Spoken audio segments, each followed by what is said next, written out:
Hebreus 12, 14, 15.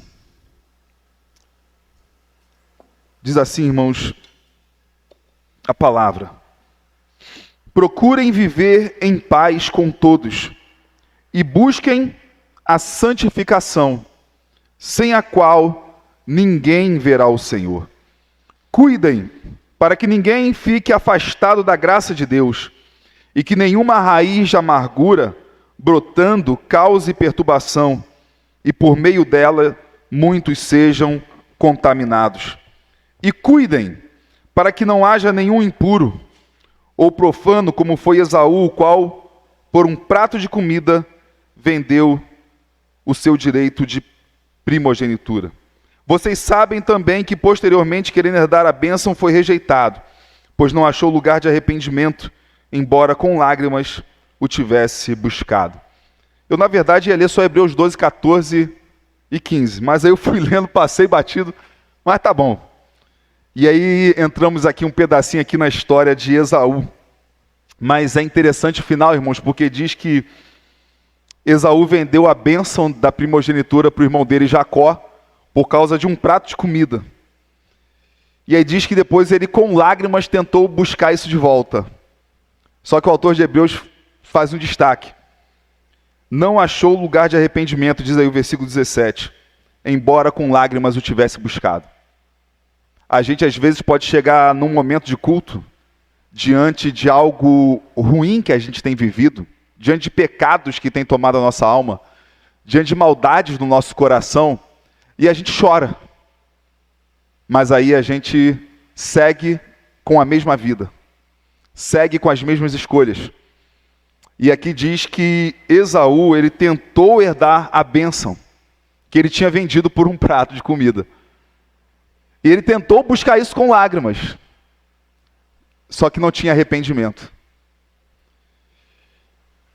Então nem sempre a nossa emoção, irmãos, revela a verdade do coração. A gente pode ter atos que externamente quem está olhando pode dizer: eis ali uma pessoa arrependida, eis ali uma pessoa que está buscando a Deus, mas ser apenas algo de fora e não algo de dentro.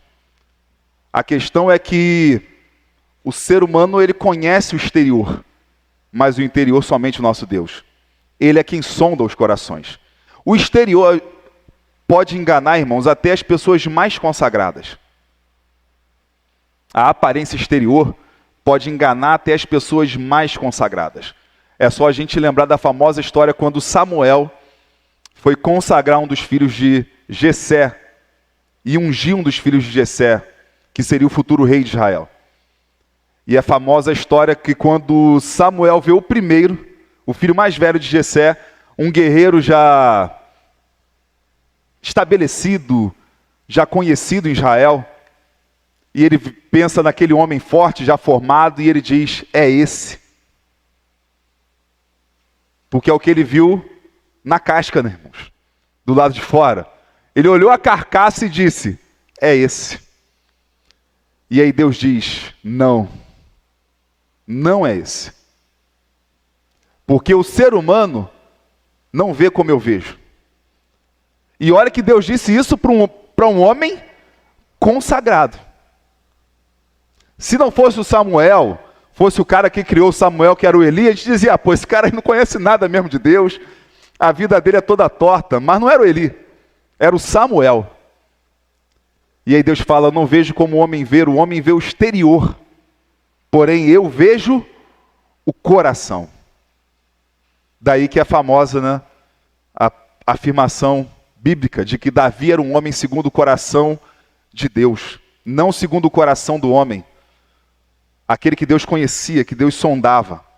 E a mesma coisa, irmãos, Deus faz conosco, Ele sonda o nosso coração. Hebreus 12 é uma passagem, irmãos, o versículo 14 e 15, que fala sobre coisas que precisam ser comuns na nossa vida. A gente precisa se achegar tanto a Deus, irmãos, de maneira que a gente se aproxima de Jesus e a gente começa a se parecer com Jesus, de maneira que as virtudes de Jesus, a vontade de Jesus, o jeito de ser de Jesus, vai se tornando também o nosso jeito de ser. a nossa forma de proceder, sem a gente ficar pensando, irmãos, como se a gente tivesse que seguir um checklist, uma lista sobre eu não posso fazer isso, não posso fazer aquilo, não posso fazer aquilo outro, e outra do que eu tenho que fazer isso, tenho que fazer aquilo, tenho que fazer aquilo outro, e eu tivesse toda hora obcecado por isso. E aí não, é natural. Porque do bom coração vai sair boas coisas. E do coração corrupto vai sair coisas corruptas. Na verdade, o coração corrupto, ele vai planejar às vezes uma mentira e viver uma mentira. Então ele vai ter que ficar pensando num jeito de proceder onde ele possa enganar as pessoas. E viver de um outro jeito. E ele vai articular a mente dele, algumas vezes uma mente doentia, para manifestar exteriormente outra coisa que não seja a verdade do seu coração. Em Hebreus 12, 14, é um texto fácil de entender, mas não tão fácil de viver. A maior parte da Bíblia, irmãos, é muito fácil de entender. A gente às vezes fala assim, mas tem tanta coisa difícil de entender na Bíblia. Realmente tem. Até o apóstolo Pedro disse isso, que estavam corrompendo os escritos do apóstolo Paulo. E Pedro até reafirma que o que Paulo está escrevendo, estavam corrompendo os escritos de Paulo. E Pedro diz que realmente eram coisas difíceis de entender. Como pessoas corrompem as demais escrituras sagradas. Realmente existem coisas no apóstolo Paulo difíceis de entender. Mas alguém acha difícil de entender quando Paulo diz que nada pode nos separar do amor de Cristo? Nem a morte, nem a vida, nem os principados, nem as potestades, nem as coisas do presente, nem do porvir. É difícil de entender quando Paulo diz que todas as coisas cooperam para o bem dos que amam a Deus. Talvez essa aí seja um pouquinho mais difícil. É difícil de entender quando Paulo diz que todos pecaram e carecem da glória de Deus. Não é difícil de entender. É difícil de entender que o salário do pecado é a morte, mas o dom gratuito de Deus é a vida eterna em Cristo Jesus. Isso é muito fácil de entender. De que somente em Cristo nós encontramos esse dom eterno. Não é difícil de entender um homem apaixonado por Jesus e que vive a vida dele inteira para Jesus. De maneira, irmãos, que toda a nossa vida é para o encontro com o Senhor. E em Hebreus diz aqui no versículo 14 que a gente tem que viver a paz com todos e buscar a santificação, sem a qual ninguém verá o Senhor. A vida do cristão é uma vida para ver Jesus, para contemplá-lo. Alguém pode dizer assim, mas então significa eu morrer para poder vê-lo? Não, irmãos, é ver ele na vida ou na morte. Hoje nós vemos com olhos espirituais, mas um dia o veremos fisicamente, no seu corpo ressuscitado, porque ele ressuscitou no seu corpo.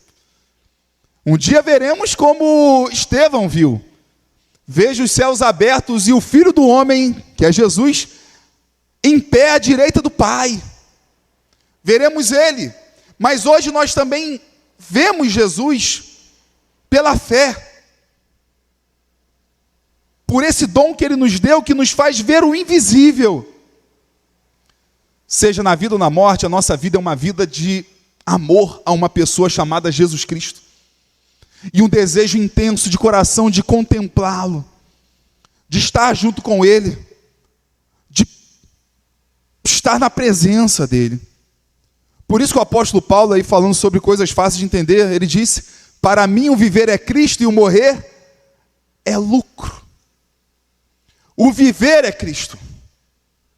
E o morrer também é Cristo, porque nada pode nos separar do amor de Cristo, nem a vida, nem a morte. Então hoje nós podemos contemplá-lo pela fé. Só que o autor de Hebreus, ele fala de coisas necessárias no nosso modo de viver, no nosso estilo de vida, para que a gente veja o Senhor. E é claro que alguns podem interpretar que apenas se refere à vida eterna, E talvez o autor de Hebreus, pode ser que ele tenha isso no coração, de ver apenas a vida, esteja se referindo mais à vida eterna, porque ele fala que ninguém verá o Senhor. Pode ser. Mas eu creio que, particularmente, com toda a Escritura Sagrada, irmãos, o que o autor de Hebreus coloca aqui são coisas que nos levam a ver o Senhor, seja na vida, seja na morte. É o que nos faz ver o Senhor por toda a nossa vida. Uma vida eterna, uma vida que jamais acaba. E aí, então, ele diz assim: procurem viver em paz com todos. E algumas traduções também diz: se esforcem por viver em paz. Por quê, irmãos? Porque é mais fácil viver em guerra, é mais fácil viver em contenda, do que viver em paz. Viver em paz demanda um esforço, viver em paz demanda uma vida de tolerância, demanda uma vida de perdão. E quando eu digo tolerância, irmãos, não é a tolerância que o mundo diz, é a tolerância da Bíblia Sagrada. A tolerância da Bíblia Sagrada é o seguinte: você ama o pecador, mas você não vai dizer que o que ele está fazendo está tudo bem, que está tudo certo. A tolerância do mundo é dizer o seguinte: você vive do jeito que você quer e está tudo certo o que você faz, porque você tem a sua convicção do que é certo e eu tenho a minha convicção do que é certo. Não existe isso, irmãos, para o cristão. O que existe para o cristão é o seguinte: Jesus está certo e pronto. E acabou. Para o cristão o Espírito Santo é quem revela a verdade. E essa verdade é Jesus Cristo. E acabou. O que a Bíblia diz é o que está certo. E aí a gente passa a vida inteira tentando interpretar a Bíblia, né, irmãos? E a gente interpreta algumas coisas diferentes. Só que hoje não estão querendo interpretar passagens diferentes da Bíblia. Aliás, não estão querendo interpretar a Bíblia de maneira diferente. Hoje querem arrancar textos claríssimos da Bíblia, para que o ser humano viva do seu jeito. Então, quando se fala de tolerância, é amor até mesmo ao inimigo. Como Jesus amou. Como Jesus amou Judas, que sabia que ia traí-lo. E Jesus não mente. Quando Jesus é traído por Judas e Judas o beija, e Jesus fala: aqui você vem, amigo. Jesus não mente. Jesus era amigo de Judas. O problema é que Judas era inimigo de Jesus. E aí Jesus mostra para a gente claramente o amor ao inimigo. Porque ele não exige de nós uma coisa que ele não faça. E tem coisa que ele fez e ele não exige de nós, porque a gente não tem essa capacidade, que é morrer pelos nossos próprios pecados. Isso aí somente ele fez e ele não exige de mais ninguém. Por quê? Porque ele já fez. E ninguém conseguiria fazer. E por isso ele veio ao mundo, porque ninguém faria. Somente ele. Então, irmãos, esse procurar a paz com todos, eu creio que primeira coisa, irmãos, é viver uma paz com Deus. Paulo em Romanos 5 diz que justificados pela fé temos paz com Deus. Quando nós entendemos a doutrina da justificação pela fé, o que é a doutrina da justificação pela fé, irmãos? É o fato de que nós somos pecadores, mas de que Deus declarou que nós somos justos. E esse fato de hoje sermos justos não é uma coisa que a gente tem porque nós conquistamos com nossas atitudes, mas foi porque Cristo padeceu pela nossa injustiça, e Ele foi injustiçado. Ele foi injustiçado pelos homens, mas Ele recebeu a justiça de Deus. Meio estranho, né, irmãos? Porque os homens injustiçaram Jesus, mas no momento em que os homens injustiçaram Jesus e colocaram Ele para padecer pelos nossos pecados, naquele momento não é Jesus sendo sacrificado porque as pessoas foram mais fortes do que Ele. Ele, pelo contrário, Ele disse: não são vocês que tiram a minha vida, eu é que espontaneamente dou. E aí Ele recebe a justiça de Deus, que seria a ira de Deus que recairia sobre nós, mas recai sobre Ele. Então, quando a gente crê em Jesus, não há mais dívida contra a gente. Então, é a nossa fé que conquista a justificação? Não, a fé é só um instrumento para que a gente seja justificado por Cristo. A justificação pela fé é: eu sou um pecador e pelas minhas atitudes eu queimaria eternamente no inferno. Mas o Senhor Jesus decidiu me perdoar. E pela fé eu tomo posse do que Jesus conquistou para nós. E aí somos considerados justos. Paulo diz que justificados pela fé temos paz com Deus. Quando a gente reconhece essa graça de Deus, quando reconhece que Deus fez do pecador alguém sem pecados, de que o diabo não tem do que nos acusar, de que a ira que recairia sobre nós recaiu sobre Cristo, então sobre nós recai a bondade de Deus, então nos adota como Pai. Ao invés dele nos condenar como criminosos, então graças a Jesus ele nos adota e se torna o nosso Pai. O que diz que justificados pela fé temos paz com Deus significa que acabou a guerra. A gente não vai mais viver em militância contra Deus. Eu vou usar a palavra militância propositalmente mesmo, porque é um termo muito usado hoje, né, irmãos? Politicamente. Militância de quê?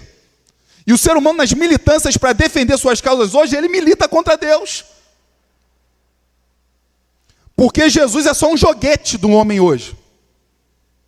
Jesus é só um capacho que eu uso ele do jeito que ele quer, do jeito que eu quero. Jesus é amor. E ele vai me aceitar do jeito que eu quero ser. Não, meu irmão. Jesus é amor.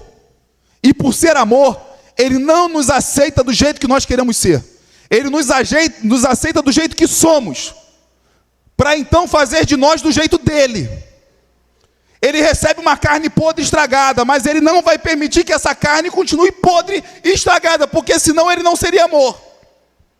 Se ele nos aceita do jeito que somos e permite que nós sejamos do mesmo jeito, ele não nos ama, porque ele deixou que a gente continue no mesmo buraco de onde sempre estivemos. Ele vem para nos libertar, irmãos. Então, quando a gente fala que devemos nos esforçar pela paz, a primeira pessoa que a gente tem que esforçar paz com todos, a primeira pessoa, irmãos, que a gente busca estar em paz é com Jesus. Porque ele é o centro de tudo, ele é o começo de todas as coisas. Quando ele chamou os seus discípulos, na qual ele chamou de apóstolos, qual era a primeira característica? A gente já falou aqui isso várias vezes. Qual era a primeira característica do chamado apostólico, irmãos? Eles foram chamados para estar com Jesus.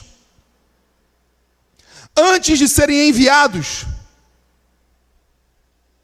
primeiro estar com ele. Então, para eu conseguir andar em paz com todos, irmãos, esse todos está incluído Jesus. Primeiro eu ando em paz com Jesus. Conheço Jesus. Me achego a Ele. E Ele aperfeiçoa a minha vida. Estando em paz com Jesus, eu vou conseguir estar em paz com todos. Porque, irmãos, esse se esforçar pela paz e o buscar a santificação que vem logo depois, eles andam juntos. Porque a santificação é uma vida separada para Deus. A santificação é um processo. Eu falei sobre a justificação, irmãos. A justificação é um ato de Deus. Como a salvação é um ato de Deus. Ele nos salva e pronto. Está salvo. A gente não é salvo no final da caminhada. Nós somos salvos no início da caminhada. Ah, mas o cara ali se afastou e nunca foi salvo. Se é salvo, ele volta. Se é salvo, ele vai ser restaurado. Se não é, aí acontece como está na própria Bíblia Sagrada, que um dos apóstolos fala. Saíram do nosso meio porque não eram dos nossos. Se for, vai voltar. Vai se reconciliar com Deus. Vai se reconciliar com a família de Deus. A santificação é uma vida separada para Deus e é um processo que a gente vive constantemente. A justificação a gente recebeu uma vez, Deus nos tornou justos e pronto. Ah, mas o cara aí foi declarado justo, mas ainda é pecador? Sim, ele está... Agora que Deus tornou ele justo, agora ele está no processo da santificação. Para cada dia, eliminar o pecado da sua vida. Eu já exemplifiquei isso aqui várias vezes, né, irmãos? É como se a gente pensasse assim, né? O lado de cá é a nossa carne e Satanás, e eu estou do lado de cá. Eu sou do jeito da minha carne, e eu me pareço mais com Satanás do que com Jesus. E aí Jesus vem e me liberta. Já não sou mais de Satanás. Já não estou mais amarrado a ele, e já não sou mais escravo da minha carne, agora eu sou escravo de Cristo. Então agora eu vou caminhar com Jesus, e Jesus está lá. Exemplificando, não que Jesus está lá, Jesus está aqui, né, irmãos? Mas a santidade está daquele lado de lá. Aqui está a carnalidade, lá está a santidade. A carnalidade é se parecer comigo mesmo e com Satanás. A santidade é me parecer com Jesus. E eu estou avançando. Já sou livre. Mas ele começou um processo na minha vida. E eu estou caminhando. Cada vez que eu sou mais santo e me pareço mais com Jesus, significa o quê, irmãos? Cada vez mais eu estou distante de lá, de quem eu era. É como disse Martin Luther King Jr., o famoso pastor batista que lutou contra o preconceito racial nos Estados Unidos, e acabou a causa dele não só dos Estados Unidos, mas se tornou mundial, né? Até hoje ele fala, que ele diz que nós não somos, tem uma frase em um dos seus sermões que ele diz, nós não somos o que deveríamos ser. Nós não somos ainda o que um dia iremos ser. Mas graças a Deus, não somos mais o que nós éramos. E aí você para para pensar aí nessa caminhada, eu não sou ainda o que eu irei ser. Não sou o que eu deveria ser. Mas também não sou mais o que eu era. Porque cada vez que eu avanço e me pareço mais com Jesus, menos eu me pareço comigo mesmo. Menos eu sou entregue à minha carnalidade. Menos eu me pareço com Satanás e seus demônios. Mais eu me pareço com Cristo. Sem santificação ninguém verá o Senhor, porque junto com esse processo de se esforçar pela paz está o processo da busca da santificação. Porque, irmãos, a santificação é importante demais nesse buscar a paz com todos. Porque eu vou ser mais compreensivo. E ao mesmo tempo eu vou ser mais alguém que vai ser sábio para com o meu irmão fraco. Quer ver, por exemplo, às vezes a pessoa fica nervosa demais, porque está todo mundo pecando. E a questão é o seguinte, irmãos. Está nervosinho com o pecado alheio, por quê? Está nervosinho com o pecado alheio porque você está preocupado com a santidade do nome de Deus? Ou está nervosinho com o pecado alheio porque você queria estar fazendo a mesma coisa, mas você não está fazendo, e tu fica com raiva de quem está fazendo? Se eu não peco, perceba, irmãos, estar com paz com todos, porque estar em paz com todos envolve estar em paz com gente que se entregou a uma vida de pecado. E às vezes essa vida de pecado é uma vida rancorosa, que aqui depois vai falar também sobre a raiz de amargura. E aí sabe o que acontece? Eu quero buscar a paz sem santificação, eu não vou conseguir. Porque quando eu ver que aquele irmão ali é raivoso, que aquele irmão ali está se entregando a todo tipo de pecado, ou outras coisas mais que ele possa fazer, bem, já citei todo tipo de pecado, então eu englobei tudo que a gente possa imaginar, e eu queria fazer o que ele está fazendo, eu vou ficar irado, eu vou bufar, como um cão feroz e raivoso, porque eu estou com raiva. Eu queria viver a vida que ele vive. Eu queria ser aquela pessoa que não dá satisfação de nada a ninguém e agride todo mundo de todo tipo de palavras. E eu queria ser assim, eu estou com raiva porque se eu for assim, eu vou para o inferno.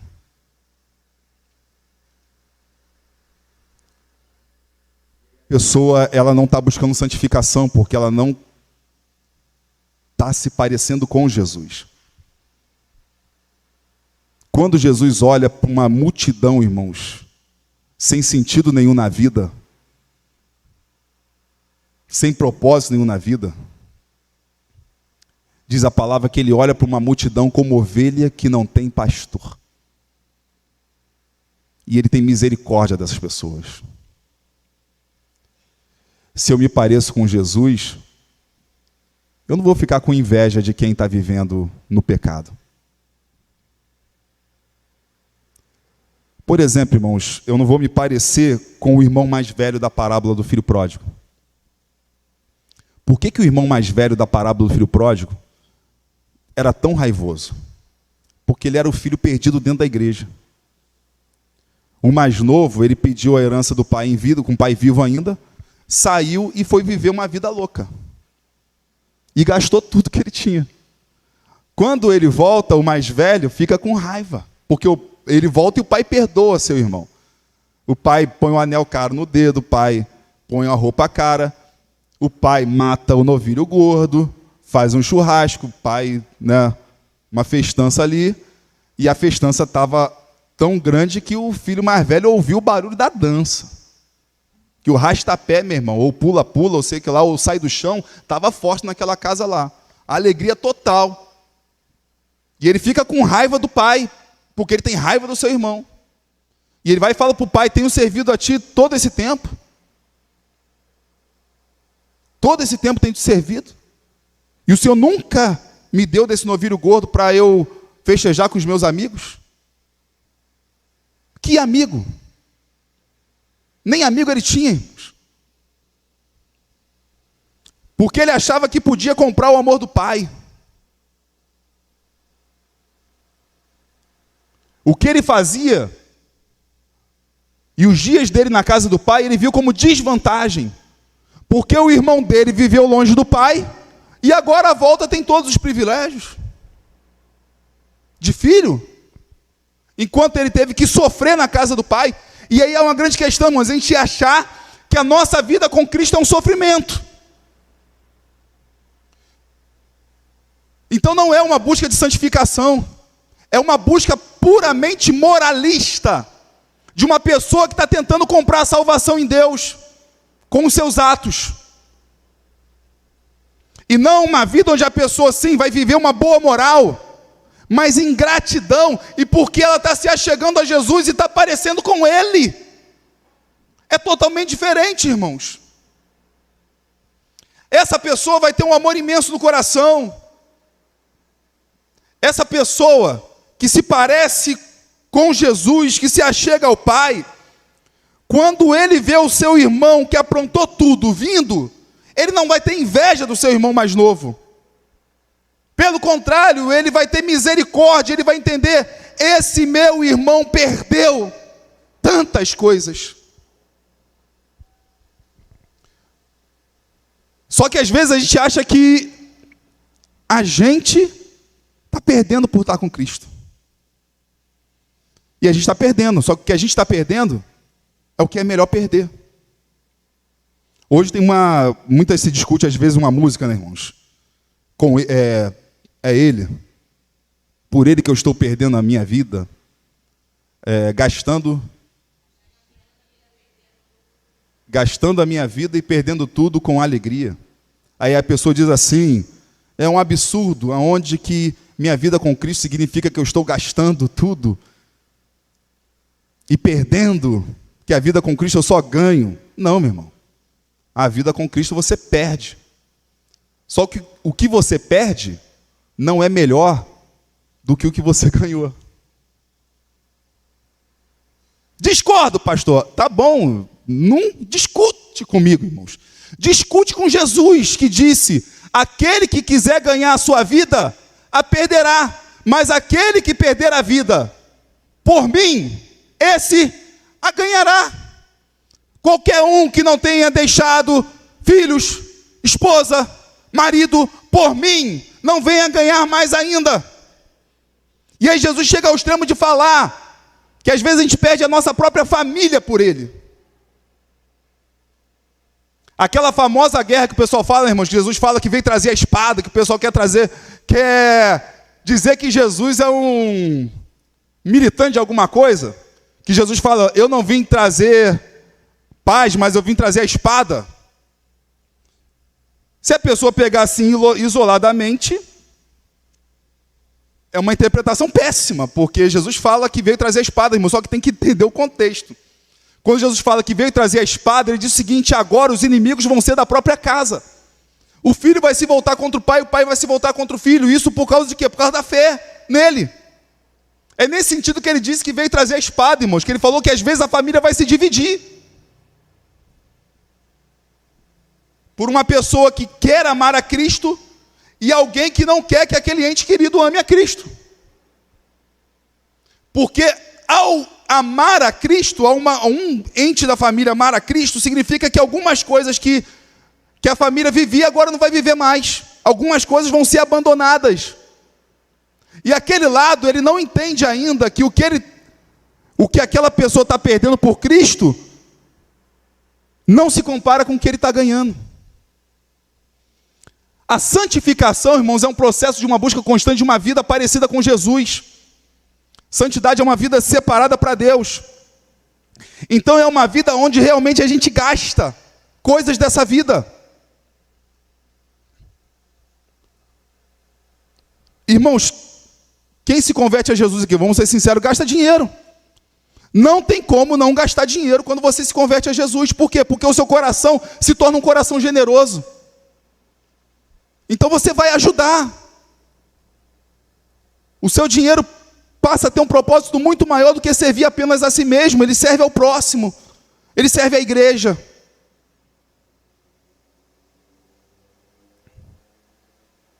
Então a gente gasta tempo.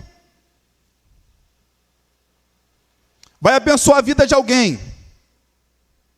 De repente, o sábado você programou ir para a praia, mas aí você teve que ir. Sábado que vem, se tiver um calor desse, bom dia para a praia, mas aí tem irmão que vai para o Careve. Não sei se lá vai estar fresquinho, tem bastante árvore, né? Mas Deus abençoe. Se a pessoa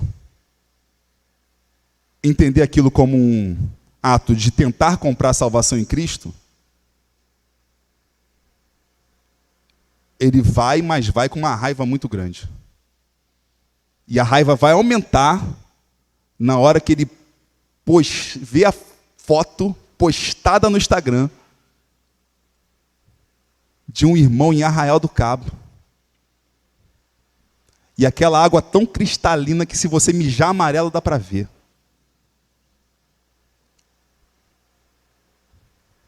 Aí você vai dizer assim: aquela praia gelada também. Primeiro você fica com raiva, depois você começa a fazer igual a parábola, a fábula da raposa e as uvas, né? A raposa tentou comer a uva, como ela não conseguiu comer a uva, ela diz: também não era tão boa assim. Aí depois da fase da raiva, porque aquela pessoa está lá e você estava em outro lugar, vem a fase do tentar dizer que não é tão bom assim. Aquela água gelada, parece que você está mergulhando num iceberg. Só estou descrevendo verdade também aqui, né, irmão? Aí, né? Quem nunca mergulhou em Arraial do Cabo vai ver água clarinha, né? Cristalina, que maravilha, parece Caribe. Mas quem já mergulhou naquela área vai botar defeito, meu irmão. Porque o pecado transformou coisas perfeitas com algum defeito, entendeu? Então, Arraial do Cabo não podia ser tão perfeito assim.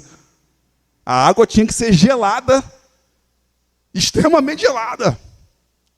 E aí, irmãos, por quê? Porque a pessoa está tomada por uma coisa onde ele está perdendo coisas sem ganhar nada. Gastando tudo e não está perdendo com alegria. Porque quem perde algo e ganha a Cristo, ele sabe que não perdeu. Por mais que Jesus tenha dito: aquele que perder a vida por minha causa, o que vai acontecer? Não vai perder, vai ganhar.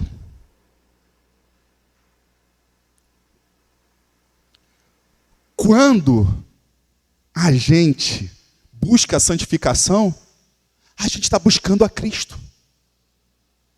A gente vai conseguir ter uma maior eficiência, irmãos, nesse esforço pela paz com todos. Quando eu digo assim, uma maior eficiência, que também ninguém é perfeito, né, irmão? Vai ter um momento, talvez, que você falhe nesse processo.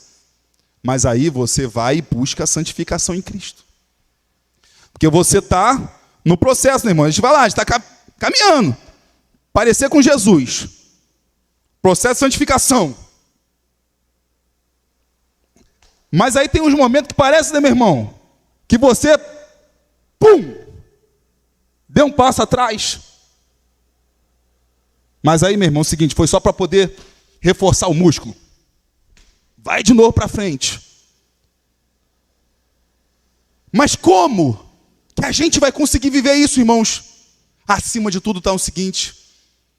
O propósito é buscar a santificação sem a qual ninguém verá o Senhor. O desejo no coração de conhecer Jesus. Por que eu quero viver em paz com todos? Por que eu quero buscar a santificação? Porque eu quero ver Jesus. Eu quero contemplar o meu Senhor. Eu quero estar com Ele. Eu quero desfrutar da presença dEle. É maravilhoso estar com Jesus. Não há alegria maior. Não há alegria maior. Irmãos, por exemplo, eu citei aqui a praia. Eu amo praia. E aí eu tenho um problema com a minha família, porque eu gosto de praia com onda, mas eu perco na votação. Porque são 3, 2 contra 1, perdi sempre.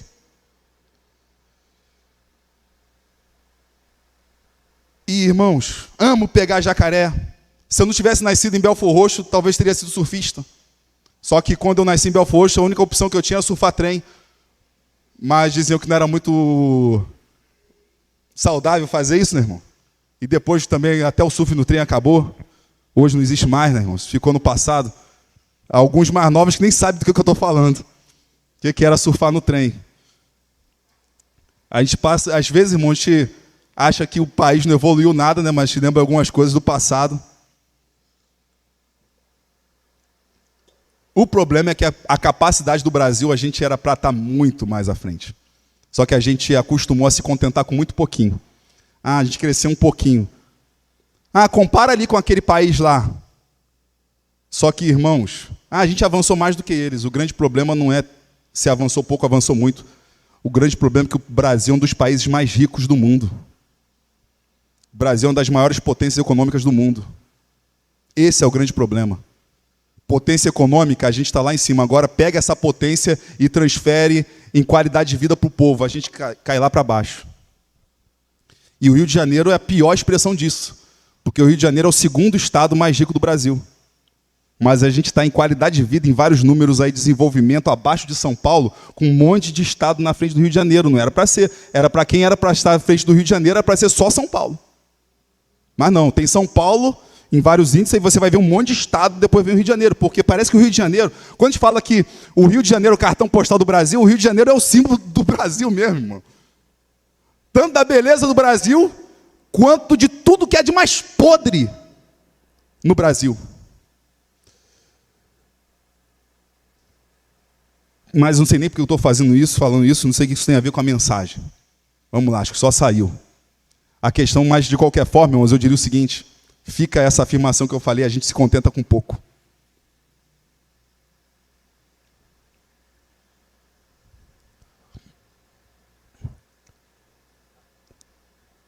Bem, eu vejo alguns exemplos na minha cabeça, é melhor não falar. Seja a nível municipal, estadual, federal. Mas o que acontece, irmãos? E às vezes a mesma coisa acontece na nossa vida com Cristo. A gente se contenta com pouco. Eu estava falando, irmãos, que eu amo praia, né? Mas estou bastante tempo sem ir na praia. E vivo. Sem frequentar um lugar que eu amo. Por muito tempo.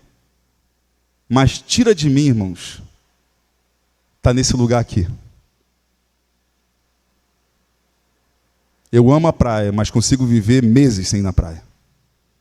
Mas eu não conseguiria viver meses sem estar com vocês em adoração ao nosso Senhor. Eu não conseguiria viver meses sem o meu lugar secreto de adoração ao Senhor Jesus. Eu não conseguiria viver meses sem oração.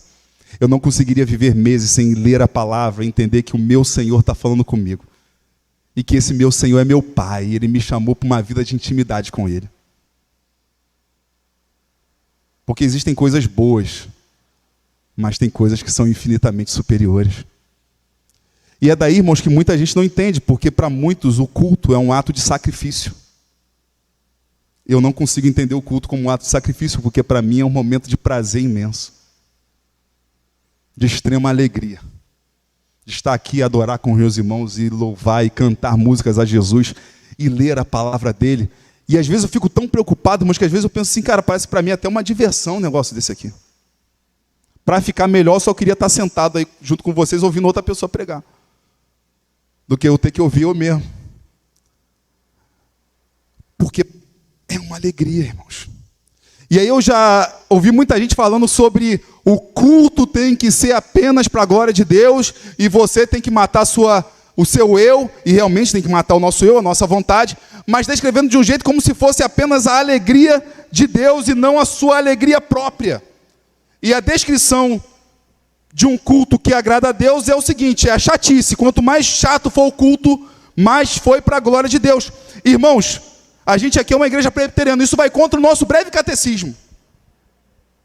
Vai contra o breve catecismo, essa coisa de que o culto e de que o que a gente faz é apenas o seguinte, não, tem que alegrar o coração de Deus e eu, não. Vai contra o breve catecismo, irmãos. Qual a pergunta número 1 do breve catecismo? Qual o fim principal do homem? E a resposta aí que os mais antigos sabem de cor. O fim principal do homem é glorificar a Deus e gozá-lo para sempre. Ou glorificar a Deus e ter prazer nele para sempre. Calma aí, olha o que diz o texto, irmãos. Qual é a nossa finalidade de existência? Viver para a glória de Deus. Enquanto a gente glorifica a Deus, a gente tem prazer nele. Se eu não tiver prazer em Deus, irmãos, eu não vou ser uma pessoa que vai querer a santidade como algo maravilhoso para a minha vida, que vai me trazer felicidade. Eu não vou viver em paz com todos, porque eu vou ser um ser rancoroso que quer agradar um Deus exigente e que exige de mim a minha infelicidade para que Ele seja feliz. Não tem sentido. E aí, irmãos, o versículo 15 diz, cuidem para que ninguém fique afastado da graça de Deus. E que nenhuma raiz de amargura brotando cause perturbação e por meio dela muitos sejam contaminados. Queria que botasse para a gente essa na NVT, para a gente ler. NVT, a tradução NVT. Hebreus 12, 15. Na NVT, nova versão transformadora. Vamos ler juntos, vamos lá? Cuidem um dos outros para que nenhum de vocês deixem de experimentar a graça de Deus. Fiquem atentos para que não brote nenhuma raiz venenosa de amargura, que cause perturbação, contaminando muitos. A raiz de amargura vem de um coração, irmãos, que não busca santidade, busca moralismo. Externamente parece ser a mesma coisa, porque a pessoa vai ter um modo de vida onde ela busca as coisas corretas. Só que o moralista é um cão raivoso. O santo é uma pessoa pacífica, feliz, realizada em Cristo. E aí essa pessoa, ela vai carregar raiz venenosa de amargura. E vai perturbar os outros. Porque ao invés dele se esforçar pela paz, ele vai jogar irmãos uns contra os outros. E isso é um trabalho de feitiçaria, porque é um trabalho onde a pessoa faz às vezes pelas costas. E ela cria um inferno. Em alguns casos a pessoa aparece. Quando é um feiticeiro, ele só provoca as coisas e ele mesmo nem aparece. Mas a raiz de amargura que ele foi depositando ali, foi plantando na vida dos outros, como diz aí, causa perturbação, contaminando a muitos. Mas perceba, irmãos, que antes de falar de brotar raiz de amargura, a preocupação do autor de Hebreus é, cuidem uns dos outros. Com que propósito, irmãos, cuidar uns dos outros? Para que nenhum de vocês deixe de experimentar a graça de Deus. Não é vir para o culto, irmão, simplesmente para cumprir um ritual. todos os nossos atos, seja aqui na reunião da igreja, seja na nossa casa, é para a gente ter uma experiência com o nosso Senhor. Experiência com a graça de Deus. A graça é um favor que eu não mereço. Deus me deu e eu não mereço. É de graça. E eu posso me achegar a Ele, eu posso estar na presença dEle. Reentender, irmãos, que o Espírito Santo é uma pessoa de verdade e Ele veio para ser o nosso companheiro. A melhor companhia que a gente tem. Que podemos conviver, conversar com Ele, nos achegar a Ele. E Ele nos leva à presença de Jesus e Jesus nos leva ao Pai. Cuidar um dos outros, irmãos, para que nenhum de vocês deixe de experimentar a graça de Deus. Lembra aquela frase que o pessoal fala assim? Deus deu a vida para cada um cuidar da sua.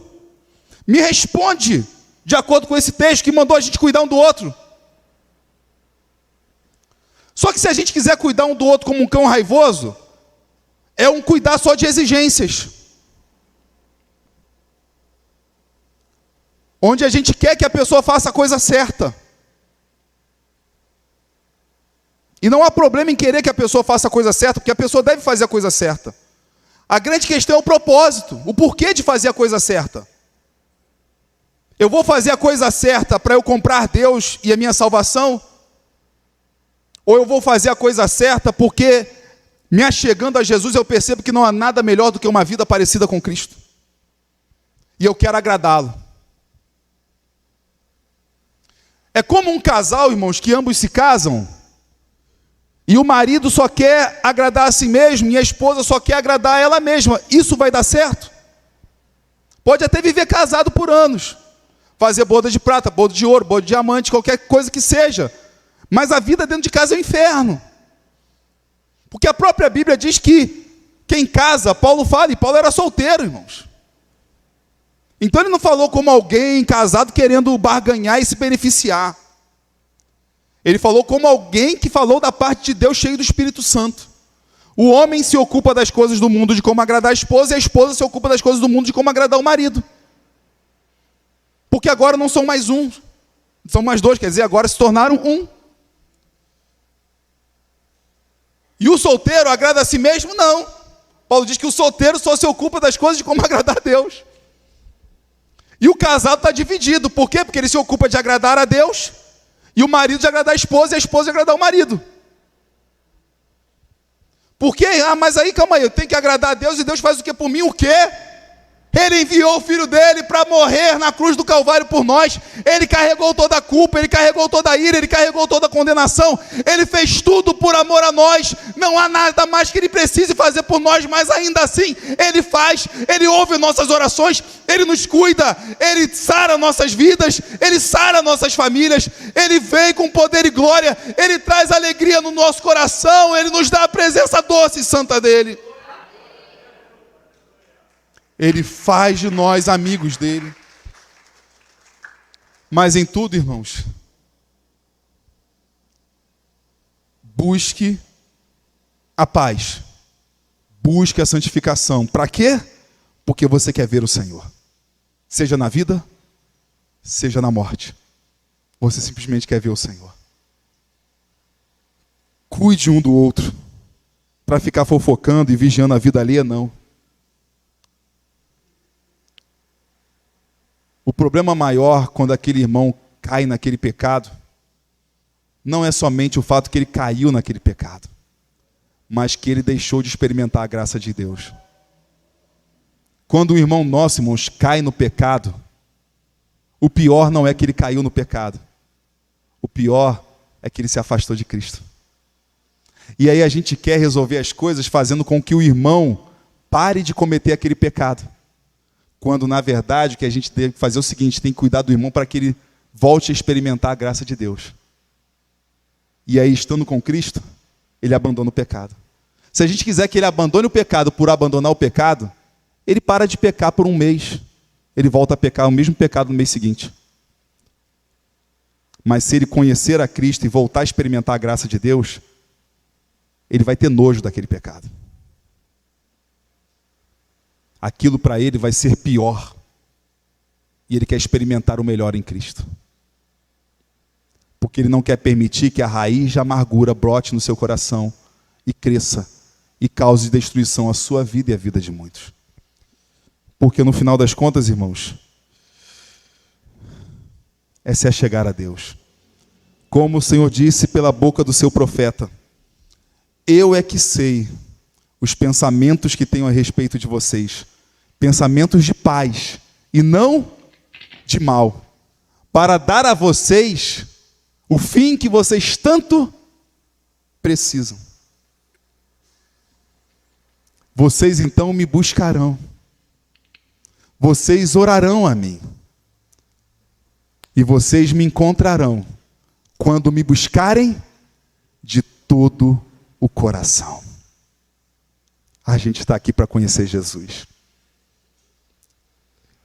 Como quando Jesus disse, irmãos, para não vivermos uma vida ansiosa sobre o que haveríamos de comer, de beber e de vestir. Jesus disse: busquem em primeiro lugar o reino de Deus e a sua justiça. E estas coisas, o que haveremos de comer, o que haveremos de beber, o que haveremos de vestir, serão acrescentadas. Busque em primeiro lugar o reino de Deus. Quando Jesus fala sobre sermos curados de uma vida ansiosa, a cura está em Cristo. A vida em Cristo para a gente tratar as preocupações que há no nosso coração. E Ele nos curar das nossas preocupações e não permitir que as preocupações, que elas existem, vão existir, mas não permitindo mais que elas destruam a nossa vida, roubem a nossa paz, acabe com a nossa felicidade que podemos ter com Ele. Busquem o reino de Deus e a sua justiça. Como Pedro disse, lancem sobre Ele toda a sua ansiedade, porque Ele cuida de vocês. Ou como Paulo também disse, não andeis ansiosos de coisa alguma, mas em tudo sejam conhecidos de Deus. As vossas orações, tudo seja conhecido de Deus com orações, súplicas e ações de graça. Se achegar a Jesus é a resposta de tudo. Porque a gente fala de muitas coisas, irmãos. E é se achegando a Jesus que a gente vai conhecer toda a verdade. O que é verdade, aliás? Porque conhecendo a verdade, somos libertos da mentira e essa verdade é Jesus. Aleluia? Vamos colocar em pé nessa hora. O Senhor está aqui. E nós nos achegamos a Ele. Ele cuida de nós. Quero convidar quem quer colocar diante do Senhor a sua súplica, crendo que Ele está aqui. Lance sobre Ele qualquer coisa do seu coração.